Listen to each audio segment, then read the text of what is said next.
सितंबर 2018 में उत्तर प्रदेश में विधानसभा चुनाव हुए 1 साल हो चुका था। चुनाव जीतने के बाद अप्रत्याशित रूप से भाजपा हाईकमान ने गोरखधाम पीठ के महंत योगी आदित्यनाथ को सूबे का मुख्यमंत्री चुना था। योगी आदित्यनाथ सितंबर के महीने में एक दिन मुख्यमंत्री योगी आदित्यनाथ डालीबाग में एक कार्यक्रम में शामिल होने आए थे। यह कार्यक्रम था उत्तर प्रदेश के तत्कालीन डीजीपी का विदाई समारोह। समारोह के दौरान योगी की नजर एक भव्य कोठी पर गई। उन्होंने अधिकारियों से पूछा, ये कोठी किसकी है?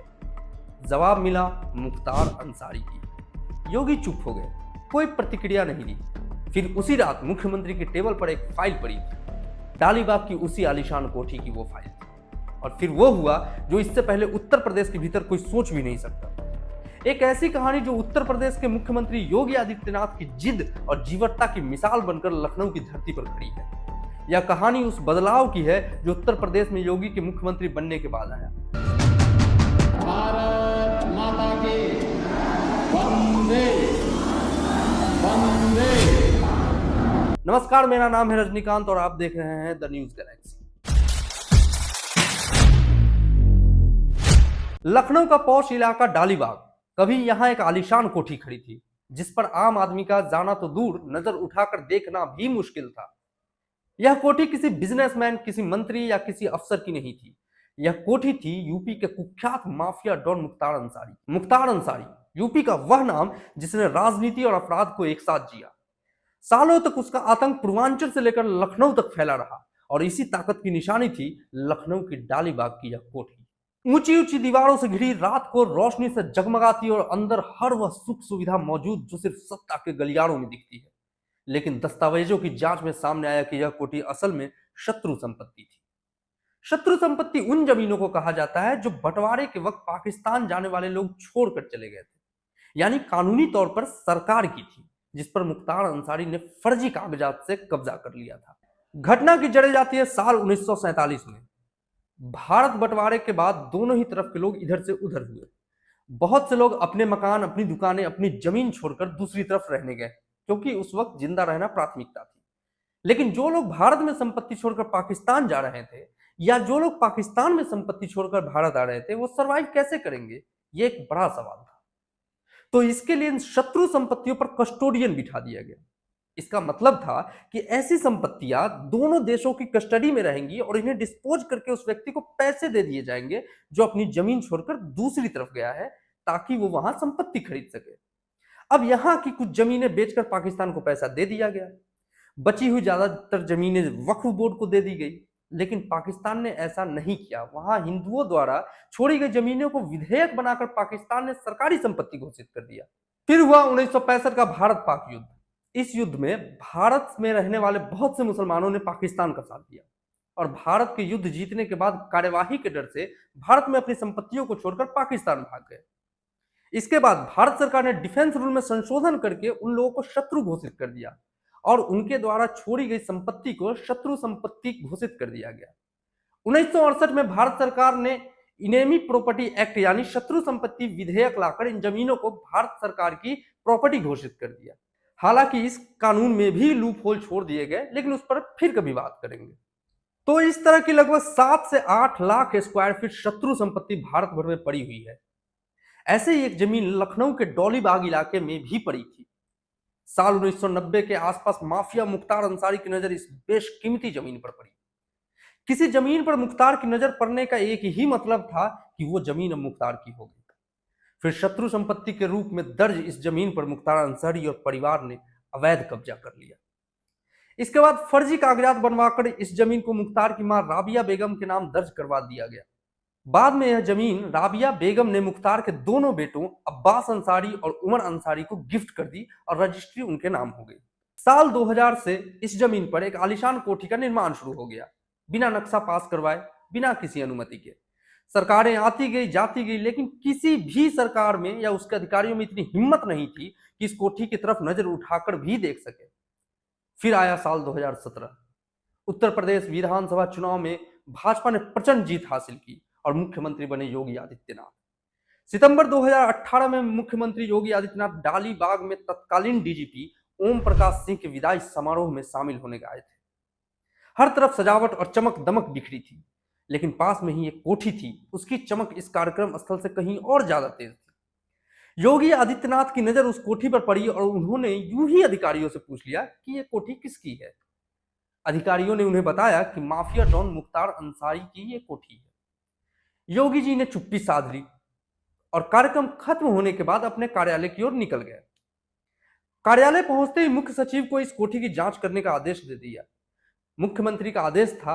आनन फानन कागज खंगाले और प्रारंभिक जांच में जो सामने आया उससे मुख्यमंत्री की होठों पर एक मुस्कान तैर गई। जांच में सामने आया कि यह कोठी शत्रु संपत्ति पर गैर कानूनी तरीकों से कब्जा करके बनाई गई थी। 2018 में योगी सरकार ने जांच का आदेश दिया और अवैध पाए जाने पर इसे गिराने का भी, लेकिन प्रशासन और पुलिस दोनों में हिचकिचाहट थी, क्योंकि यह आम अवैध निर्माण नहीं था, यह मुख्तार अंसारी की कोठी थी। उस मुख्तार अंसारी से जिसका नाम लेने से भी सरकारें डरती रहती थी। अधिकारियों ने मुख्यमंत्री को समझाने की कोशिश की, लेकिन प्रदेश की गद्दी पर जो आदमी बैठा था उसकी डिक्शनरी में डर और खौफ जैसे शब्द थे ही नहीं। मुख्यमंत्री ने अधिकारियों को खुला अल्टीमेटम दिया, अगर यह कोठी नहीं गिरी तो मैं खुद मुख्यमंत्री पद से इस्तीफा दे दूंगा। एक तरफ उत्तर प्रदेश के अधिकारियों का पूरा सिस्टम था जो मुख्तार के नाम से डरा हुआ था, और दूसरी तरफ मुख्यमंत्री का साफ ऐलान, और फिर प्रशासन ने भी एक बड़ा फैसला कर लिया। कागजों की जांच शुरू हुई। आजादी के वक्त से लेकर आधुनिक समय तक के नक्शे खंगाले गए और कागजों की जांच में स्पष्ट हो गया कि कोठी अवैध रूप से सरकारी संपत्ति पर कब्जा करके बिना अनुमति के बनाई गई थी। इस पूरी जांच प्रक्रिया में 2 साल लगे। इतने बड़े और संवेदनशील मामले में इसे तेज कार्रवाई ही माना जा सकता है। अगस्त 2020 में एलडीए ने पहले मुख्तार के परिवार को कारण बताओ नोटिस जारी किया। फिर अगले महीने यानी 29 सितंबर 2020 में फाइनल नोटिस जारी कर कोठी खाली करने और कोठी ध्वंस करने का आदेश दे दिया। मुख्तार अंसारी के परिवार ने इस कार्रवाई को रोकने के लिए हाईकोर्ट का दरवाजा खटखटाया। फाइनल नोटिस मिलने के 2 दिन बाद यानी 1 अक्टूबर को फरहत अंसारी ने इलाहाबाद उच्च न्यायालय में इस आदेश पर स्टे लेने के लिए याचिका दायर कर दी। कोविड महामारी का दौर था, लेकिन मुख्तार का रसूख देखिए। हाईकोर्ट की लखनऊ बेंच में देर रात सुनवाई शुरू हो गई। सरकार से जवाब मांगा गया और यथास्थिति बनाए रखने का आदेश भी हो गया, लेकिन सरकार की तरफ से भी कोर्ट को 2 टूक कहा गया कि कोठी अवैध रूप से सरकारी जमीन पर बनी है। कोर्ट के निर्देश पर विधिक प्रक्रिया का पालन होगा, लेकिन बुलडोजर नहीं रुकेगा। उधर कोर्ट में यह सब चल रहा था और इधर डालीबाग में मुख्तार की कोठी गिराने की तैयारी शुरू हो गई। सुरक्षा बल तैनात किए गए। मुख्यमंत्री को बताया गया कि कोठी में बाहरी दीवारें सीमेंट की इतनी मजबूत बनाई गई है कि बम भी बेअसर हो जाए। मुख्यमंत्री ने कहा, भले ही नोएडा की तरह आधुनिक मशीनों का इस्तेमाल करना पड़े, डायनामाइट लगाना पड़े, लेकिन मुझे यह कोठी मलबे में बदली नजर आनी चाहिए। इसके बाद कोठी के आसपास बुलडोजर और आधुनिक मशीनें लगाई गई। कोठी की दीवारों की मजबूती के सामने साधारण बुलडोजर जवाब देने लगे। चर्चा यहां तक हुई कि डायनामाइट तक का इस्तेमाल करना पड़ेगा, लेकिन आधुनिक मशीनों ने अपना काम बखूबी किया। इधर कोर्ट में सुनवाई और बहस चलती रही और इधर मुख्तार की कोठी पर बुलडोजर। कई घंटों की मशक्कत के बाद कोठी जमींदोज कर दी गई। सुबह जब कोर्ट में जज ने पूछा, अब क्या स्थिति है, सरकारी वकील ने जवाब दिया, माय लॉर्ड, वहां कुछ नहीं बचा, सिर्फ मलबा है। इस मामले में मुख्तार अंसारी के दोनों बेटों के खिलाफ लखनऊ में विभिन्न धाराओं में मुकदमा भी दर्ज हुआ। मुख्तार के बेटों ने शत्रु संपत्ति कब्जाने की इस एफआईआर को राजनीतिक बदले की भावना बताते हुए हाईकोर्ट में इसे निरस्त करने की याचिका भी डाली थी, लेकिन हाईकोर्ट ने मुख्तार के बेटों की इस याचिका को खारिज कर दिया। यह वह दौर था जब लखनऊ के डालीबाग में खड़े होकर लोगों ने पहली बार देखा कि माफिया की ताकत का प्रतीक लखनऊ की वह आलीशान कोठी अब धूल में मिल चुकी थी। पहली बार लोगों ने बुलडोजर की ताकत महसूस की। कोठी गिर गई, लेकिन कहानी यहीं खत्म नहीं हुई। लखनऊ विकास प्राधिकरण यानी एलडीए ने उसी जमीन पर गरीबों के लिए 72 फ्लैट बनाने का फैसला लिया। हर फ्लैट 35 वर्ग मीटर का, 2 कमरे, बालकनी, अलग शौचालय और बाथरूम। कीमत मात्र 9 से 9.5 लाख रुपए। 4 मंजिला इमारतों में बने ये फ्लैट 2 ब्लॉकों में बांटे गए, यानी सितंबर 2025 तक 56 फ्लैट बनकर तैयार हो चुके हैं। बाकी का काम तेजी से चल रहा है। बहुत जल्द इनका रजिस्ट्रेशन भी शुरू होगा। सोचिए, जो जगह कभी गरीब के लिए सपनों से भी दूर था, आज वही गरीबों के लिए छत तैयार हो रही है। यह सिर्फ घरों का निर्माण नहीं, बल्कि एक प्रतीक है, संदेश है कि कानून से बड़ा कोई नहीं। मुख्तार अंसारी की दबंगई की पहचान मिटाकर उसी जमीन पर गरीबों की हंसी बसाना यह बदलाव की तस्वीर है।